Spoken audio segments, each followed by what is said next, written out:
Friends, welcome to my channel.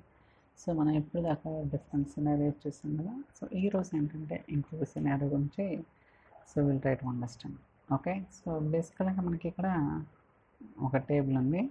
So select start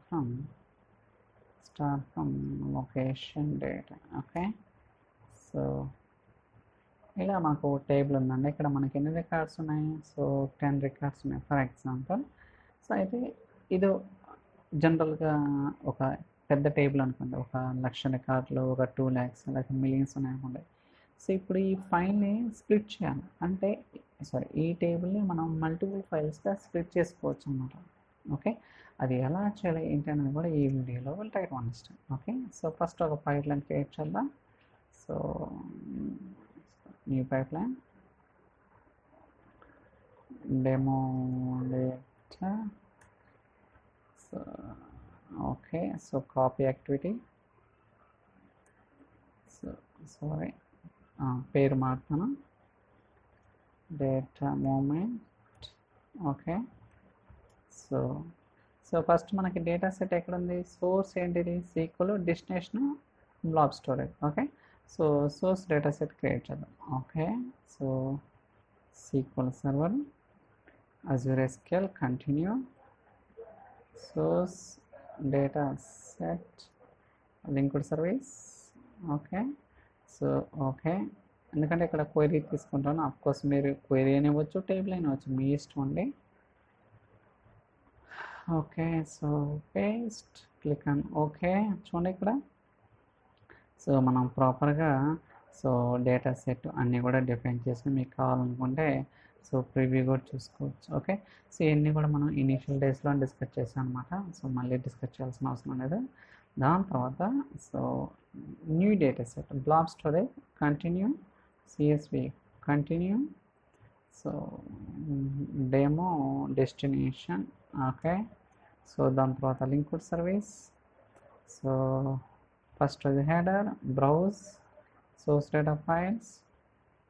so ఇక్కడ folder ఏంటంటే multiple data locations. Okay, అలానే నేను నన్ను అనేసినాను ఇంపోర్ట్ స్కీమా. చూడండి ఇలా డెస్టినేషన్ డేటా సెట్ కూడా కాన్ఫిగర్ చేసాను. ఇప్పుడు ఏంటంటే ఇక్కడ చూడండి how many rose for file. Okay, ఎన్ని రోస్ కావాలి? నేనైతే ఒక 3 రోస్ పెడతాను. సో ఫైల్ నేమ్ ప్రిఫిక్స్ ఏంటి? ఓకే, టెస్ట్ అని ఇస్తున్నాను. చూడండి మీకు పర్ ఫైల్కి ఎన్ని రోస్ కావాలి, అలానే file extension .txt and file name prefix ఏంటి, ఇది కూడా డైనమిక్గా చేసుకోవచ్చు. బట్ మనకు అవసరం లేదు, ఎందుకంటే ఇది జస్ట్ డెమో కాబట్టి.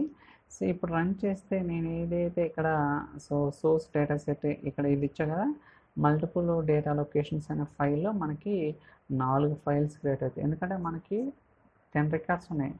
ఒక్కో ఫైల్కి 3 అనుకోండి, 3 3 9, 1 + 1 10 కాబట్టి 4 ఫైల్స్ క్రియేట్ అవ్వాలి. అవి క్రియేట్ అవుతాయా లేదని ఎర్రర్ వస్తుందో will check it out. D1. Okay, so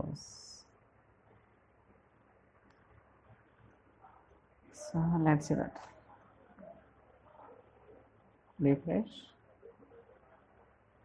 చూడండి మల్టిపుల్ డేటా లొకేషన్ వచ్చేసినాయి కదా.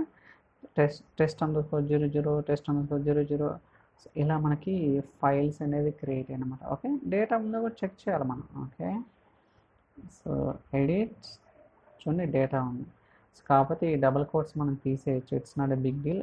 నో కోట్ ఐడెంటిఫైర్ అంటే ఆటోమేటిక్గా పోతాయి, అది పెద్ద కష్టమేం కాదు.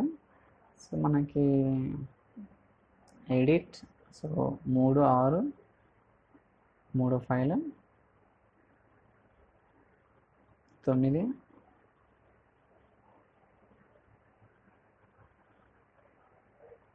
10. ఓకే, సో మనకి అన్ని రికార్డ్స్ వచ్చినాయి. ఇలా మనకి 4 ఫైల్స్ క్రియేట్ అయినాయన్నమాట. ఓకే, ఇలా మనకి ఏంటంటే డైనమిక్గా క్రియేట్ అవుతాయి. మీరు కావాలనుకుంటే సో ఇక్కడ we can do many things. So ఇక్కడ ప్రిఫిక్స్ అంటే టైం స్టాంప్ యాడ్ చేసుకోవచ్చు ఇఫ్ రియల్లీ వాంట్స్. ఓకే, మీకు నిజంగా కావాలనుకుంటే టైం స్టాంప్ కావచ్చు, లేకపోతే ఏదైనా సరే యాడ్ చేసుకోవచ్చు. లేకపోతే కాపీ అయిన తర్వాత మళ్ళీ మీకు ఒక ఫోల్డర్ నుంచి వేరే ఫోల్డర్కి మూవ్ చేయడం కానీ, రీనేమ్ చేయడం కానీ, ఇలా రకరకాలుగా చేయొచ్చు గైస్, మీకు ఎలా కావాలంటే అలా. సో ఐ థింక్ ఇది చిన్న ఎగ్జాంపుల్, బట్ కొన్ని కేసెస్లో మనకి మిలియన్స్ రికార్డ్స్ ఉంటాయి అన్నమాట టేబుల్లో. సో దాన్ని స్ప్లిట్ చేయాల్సి వస్తుంది. అలాంటి కేసెస్లో ఈ రిక్వైర్మెంట్ అనేది చాలా ఉపయోగపడడానికి అవకాశం ఉంది. సో ఐ థింక్ ఈ వీడియో మీకు నచ్చినట్టయితే like, share, subscribe. So thank you so much for watching. We'll catch you in the next video. Chalo, bye.